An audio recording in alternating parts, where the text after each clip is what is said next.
Hey guys, Chad Hoover, Kayak Bass TV, and today I want to talk to you about 3 things that I wish I had known before I got into kayak fishing. Okay, so let's start with gear selection.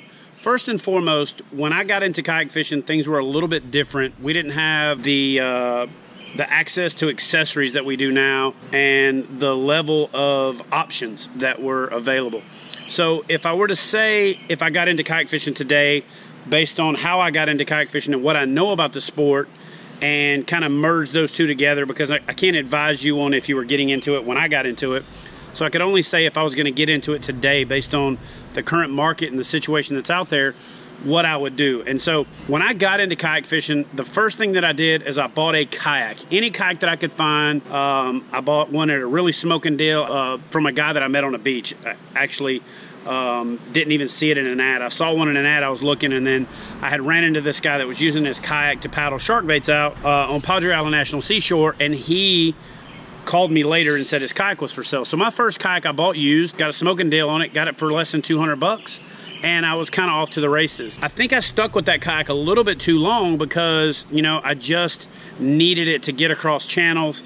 And it was more of a floating tackle box and a thing to get me across channels when I was wade fishing, more so than performance oriented. So if I had it to do over again, the first thing that I would do in buying a fishing kayak today is get the longest kayak that I could get away with, meaning the longest one that I could transport, the longest one that I could store, and the longest one that I could comfortably handle. Everybody wants to go with the shortest possible kayak that they can get, and to me, you'll be happier with a longer kayak because generally they have more stability for the same width than a shorter kayak. They paddle better, they have a lot more tracking, and again, these are all apples to apples, and they just are easier to paddle. Now, if you're looking to stand up in a fishing kayak, you're gonna have to give up some of that speed and performance in order to get that stability, and I'll get to that in a second. So first and foremost, I get the longest kayak that I could comfortably get away with and the longest kayak that I could manage myself. The second thing that I would do is I would buy the best paddle that I could afford, probably even before the boat.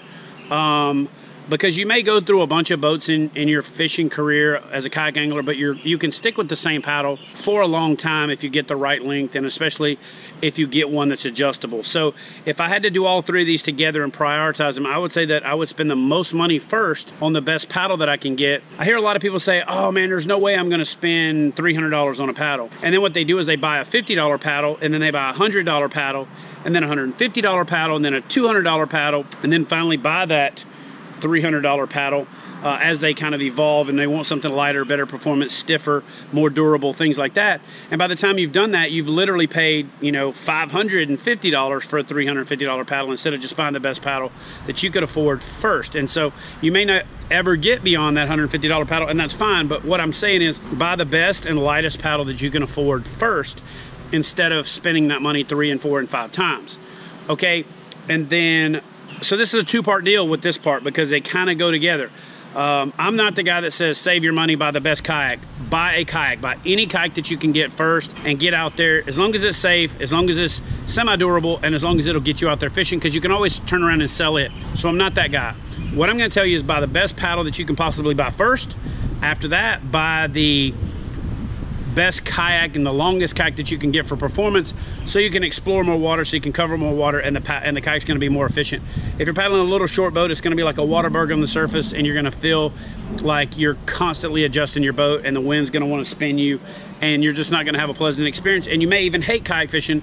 Whereas if you'd have got a little bit longer boat, a little bit more, you know, a little bit better tracking boat, one that didn't maneuver when you didn't want it to, you may be happier with that purchase. So I would say buy a whatever boat you can afford, but look at the longest boat that you can get. And then now I'm going to get to part 3, and part 3 is going to sound like it contradicts part 1, but it's something to consider. If in a perfect world I had to recommend the 3 things, I would say buy the longest boat that you can possibly use and that you can stand. I would say buy the best paddle that you can buy. And then my third thing is, if I could tell you the 3 things you should consider before getting into kayak fishing, is if you can afford it, if your budget allows it, or if you can find a boat used and get a smoking deal on it that fits within your budget, get a boat you can stand up in. Most people get into kayak fishing and think, I'll never want to stand up in this thing. But by and large, you have a better vantage point. You've got more leverage. You've got the ability to change position. So when you've been sitting in the boat all day and you can stand up and you can stretch your back and you can turn around, you're just going to be happier over the course of a long day. And for the most part, if you get a cheap seat, get a boat that you can stand up in, or if you get a boat that doesn't have a comfortable seat, being able to stand makes that seat more bearable over the course of the day. So 3 things that I would tell you if you're looking to get into kayak fishing that you should consider first is buy the best boat that you can get first if you can afford it, but don't let that keep you from buying a boat. So that's a 2-part deal. Number 2, buy the best paddle that you can buy up front. Get the lightest, stiffest, most versatile paddle that you can get. If you can get one that adjusts lengths like the Bend & Branches Angler Pro Plus that I use, then do that. If not, definitely consider getting those features on whatever paddle you choose to go with. And then last but not least, get a fishing kayak you can stand up in if it's in your budget, if you can find one. And I think you will save yourself doing the same thing I said with the paddle, where you buy one boat, then you buy another, then you buy another to ultimately get to that kayak that you ultimately want so you can stand. Trust me when I tell you, if you go fishing with a buddy who can stand and you can't, you're gonna feel like you're at a disadvantage all day long. It makes your time in the boat more enjoyable when you can stand up and stretch your legs, stand up and urinate, stand up and see better, further, and have more leverage, jerking fish out of holes, flipping and pitching in certain presentations. And it makes your rods easier to use if you don't have rods or if you haven't gotten accustomed to fishing from the seated position.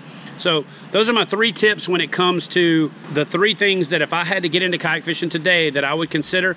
Hope this helps you if you're looking to get into kayak fishing or if you've just gotten into it and you're thinking about making some gear changes. As always, thanks for watching this video. Give the video a big thumbs up. Don't forget to hit that little bell over on the side and turn the notifications on so every time I release a video, you get a notification. Do me a favor, give the video a big thumbs up. Don't forget to subscribe, and as always, leave a comment below. Let me know what you like about the video, don't like about the video, and I'll get to as many questions as I possibly can. But I'm gonna commit to moving forward, I will answer the top 5 questions on every video, no matter what. So get your comments below, ask your questions, and I will see you next time on Kayak Bassing TV. Do me a favor and watch one of these other videos here. It really helps out with the channel, and I'm gonna start putting out content faster and a more furious pace, and hopefully you guys all enjoy it.